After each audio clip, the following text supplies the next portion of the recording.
श्रीमद् वाल्मीकि रामायण बालकांड चौथा सर्ग। जय सिया राम।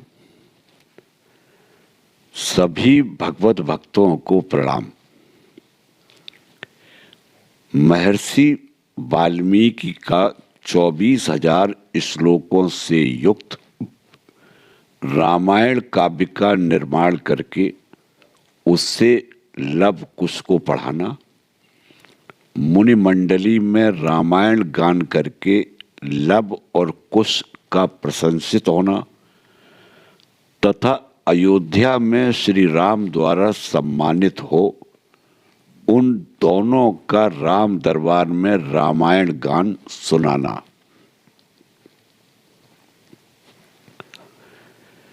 श्री रामचंद्र जी ने जब वन से लौटकर राज्य का शासन अपने हाथ में ले लिया, उसके बाद भगवान वाल्मीकि मुनि ने उनके संपूर्ण चरित्र के आधार पर विचित्र पद और अर्थ से युक्त रामायण काव्य का निर्माण किया।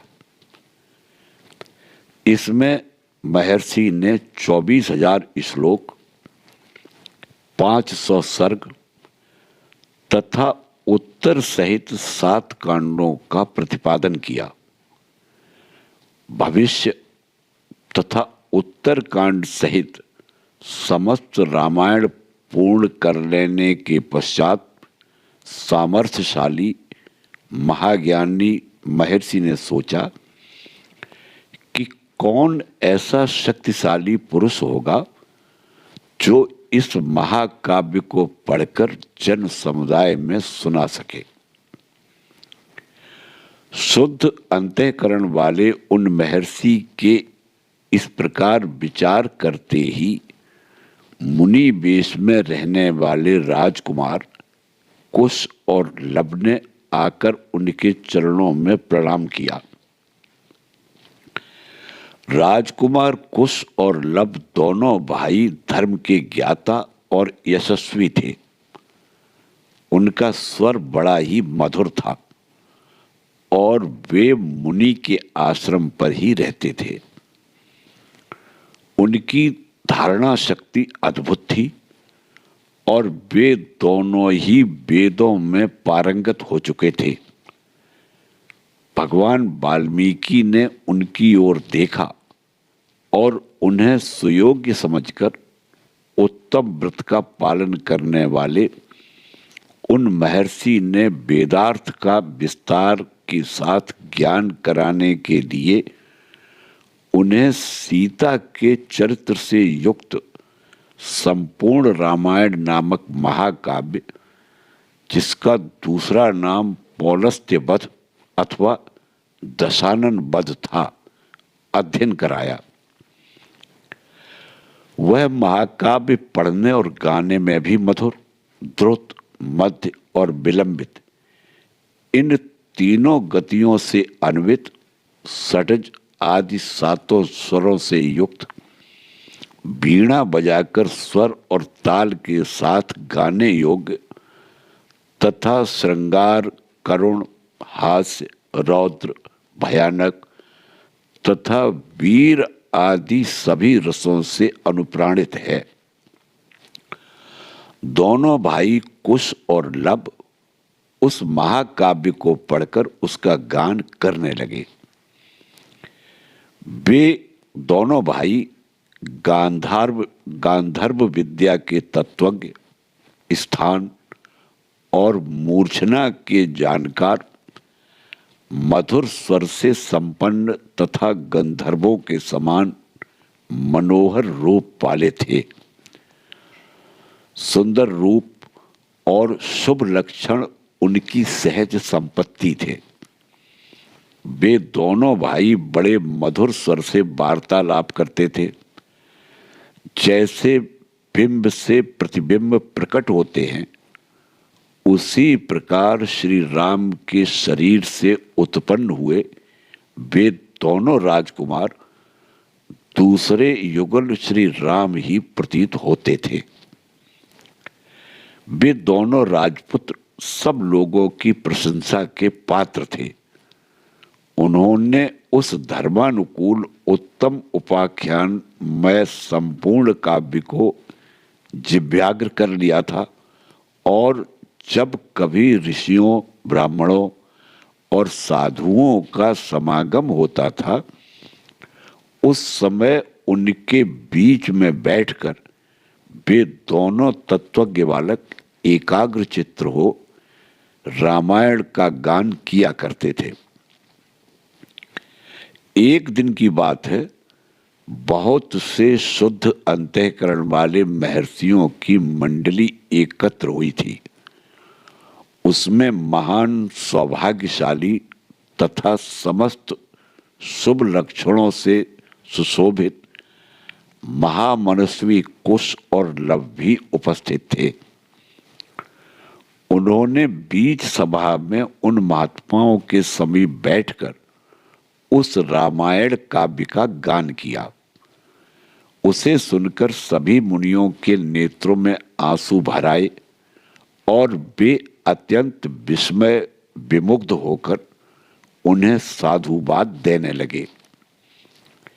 मुनि धर्म वत्सल तो होते ही हैं, वह धार्मिक उपाख्यान सुनकर उन सबके मन में बड़ी प्रसन्नता हुई। वे रामायण कथा के गायक कुमार कुश और लव की जो प्रशंसा के ही योग्य थे, इस प्रकार प्रशंसा करने लगे, अहो इन बालकों के गीत में कितना माधुर्य है। श्लोकों की मधुरता तो और भी अद्भुत है।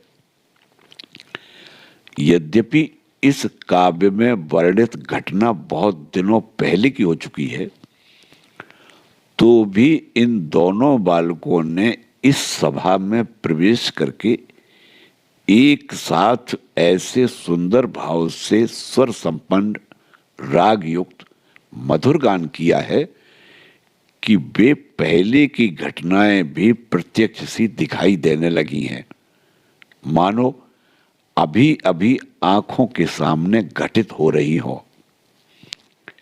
इस प्रकार उत्तम तपस्या से युक्त महर्षिगण उन दोनों कुमारों की प्रशंसा करते और उनसे प्रशंसित होकर अत्यंत मधुर राग से रामायण का गान करते थे। उनके गान से संतुष्ट हुए किसी मुनि ने उठकर उन्हें पुरस्कार के रूप में एक कलश प्रदान किया। किसी दूसरे महायशस्वी महर्षि ने प्रसन्न होकर उन दोनों को बलकल वस्त्र दिया।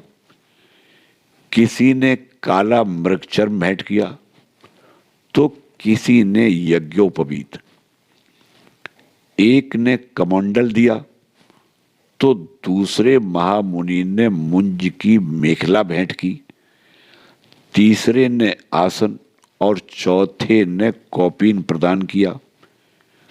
किसी अन्य मुनि ने हर्ष में भरकर उन दोनों बालकों के लिए कुठार अर्पित किया।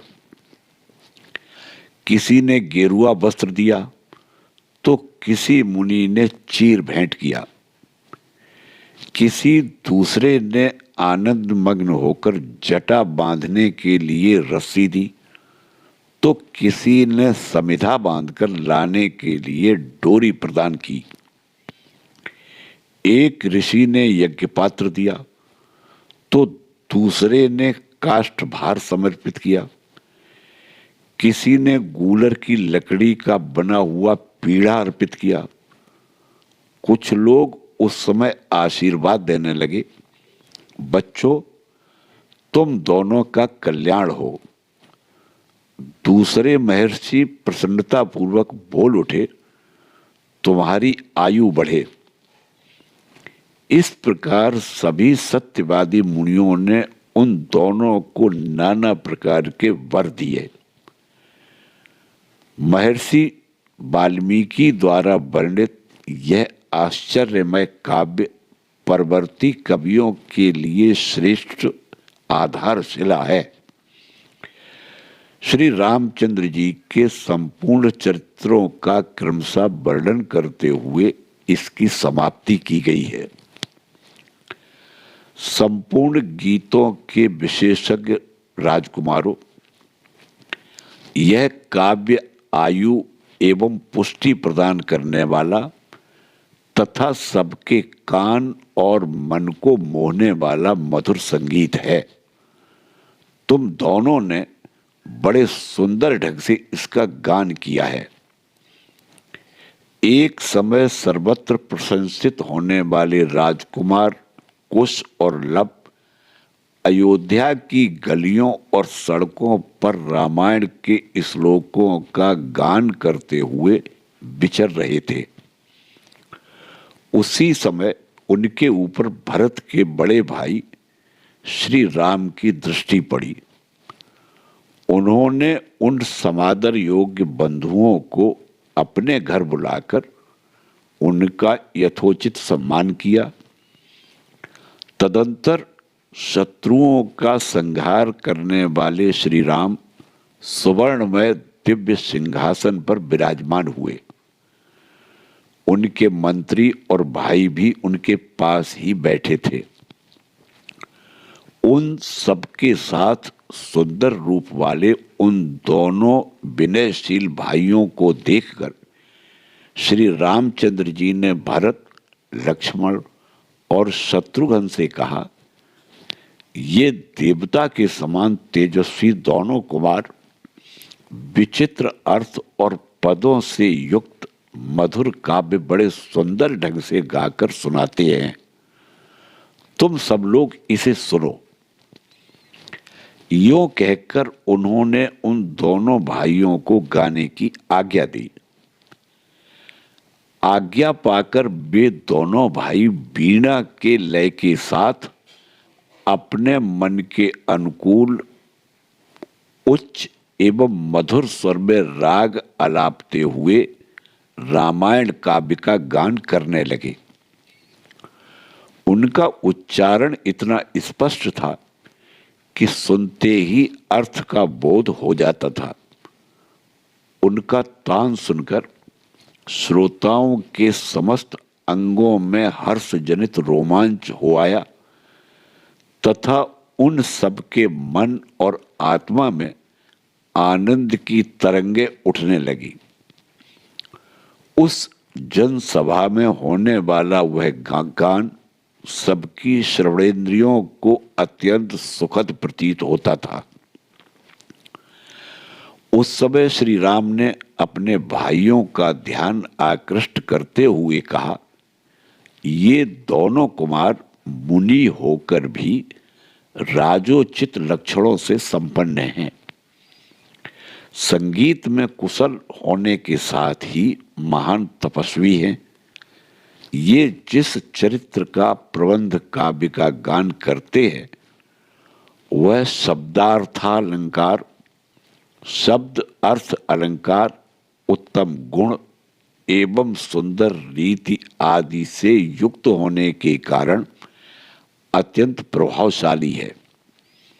मेरे लिए भी अभ्युदय कारक है, ऐसा वृद्ध पुरुषों का कथन है। अतः तुम सब लोग ध्यान देकर इसे सुनो। तदंतर श्री राम की आज्ञा से प्रेरित हो वे दोनों भाई मार्ग विधान की रीति से रामायण का गान करने लगे। सभा में बैठे हुए भगवान श्री राम भी धीरे धीरे उनका गान सुनने में तन्मय हो गए।